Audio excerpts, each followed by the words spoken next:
I'm Jim Kircher, and most of us by now know there's a right way and a wrong way to recycle the stuff we can put in our bin, the stuff that's okay, and the stuff that's not okay. Recycling is a market-driven business with a global supply chain that begins right at our curb or in the alley, with a pickup service that costs taxpayers money. So we're really all invested in getting this right. And these days, more people are being told, or at least politely advised, that they're getting it wrong. We had to get up pretty early one Wednesday morning to meet up with these county health department employees in a neighborhood in Ferguson. Their job? Peek into the recycling bins to see if there's stuff there that doesn't belong.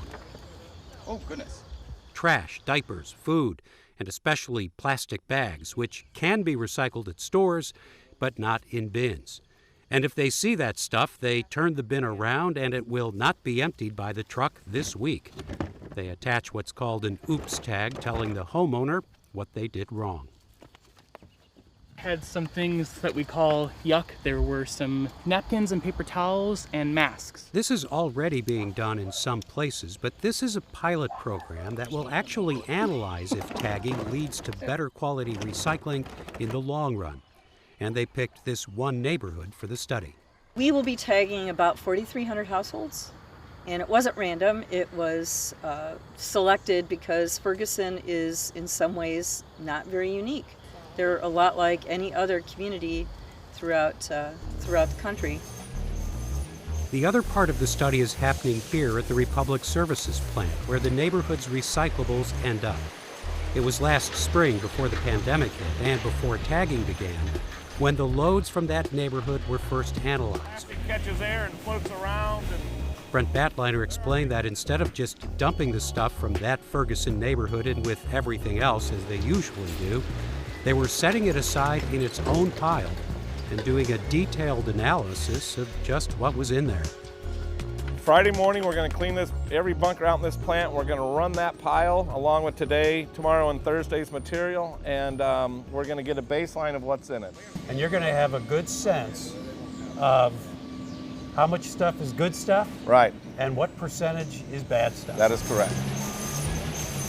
When they had a good measure, a baseline of the quality of that neighborhood's recycling, they were ready to have the county begin the door-to-door inspections that would take place every week for up to 2 months. But then the pandemic hit and the inspections didn't start until September. And when we met up with them, they still had several more weeks to go. Okay. Is that somebody who got tagged before? Yeah, so they got tagged, and I was really proud of them. They got tagged like 2 weeks in a row, and they completely changed their cart. And so today, yeah, so far we're about halfway done, and I can say that we have some promising results. This type of thin plastic cannot go in. There's just one little piece. They've been good all 3 weeks, so I'm gonna attach it here and leave them a little note that they've been doing a great job. The idea here is not to punish or shame, but to educate about what goes in and what stays out. And there are plenty of pitfalls. Yeah, so this is one of the common things we find. The cardboard is definitely recyclable and a great thing that they put in the can. However, you have to take this plastic wrap off. Yep.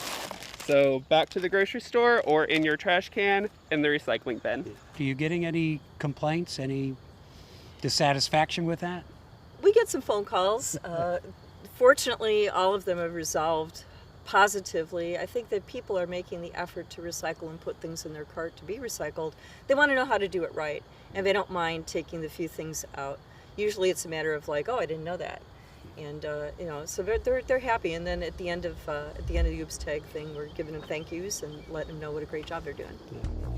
But the real test will be when the tagging ends. And then every bin will be emptied by the trucks and delivered to the Republic plant. Once that's over, we're going to do the same thing. We'll shut the plant down again, we'll isolate 2 weeks of their material, and we'll do a secondary audit to see if we see an improvement on things we don't want. So that was back in March, and the pandemic has since changed people's habits. People and kids are spending more time at home, getting lots more deliveries coming in packages, But Badliner, who joined us that morning in Ferguson, says he doesn't really think that will skew the analysis. You know, we think we'll see a little bit of COVID results in there, maybe more cardboard than last time because of home delivery. But what we're really looking for is a reduction in contamination. And that's the number we're really looking for. I can tell you already visually, we're seeing a little bit of difference on some of these routes. Not by weight, but I have an auditor that visually audits loads when they come in, and we're already starting to see a little bit of reduction in things like the plastic bags and wrap. So far, we're very happy with the program.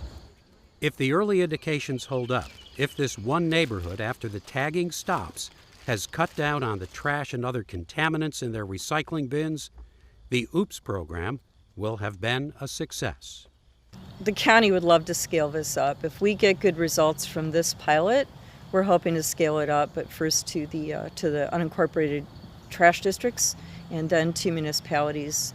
And we have a mechanism where we believe we can help municipalities fund it, and we can really do something to make an impact then region-wide. You know? It must be nice, though, to know that you do have an impact when you do Yeah, that. I keep saying that. Like, I keep telling Ian and people that I work with, I keep telling them, I feel like a proud mother every time I give a thank you. I don't know. I assume that's what mothers feels like. But yeah, so, yeah, I'm going to still put great job because I'm still proud of them.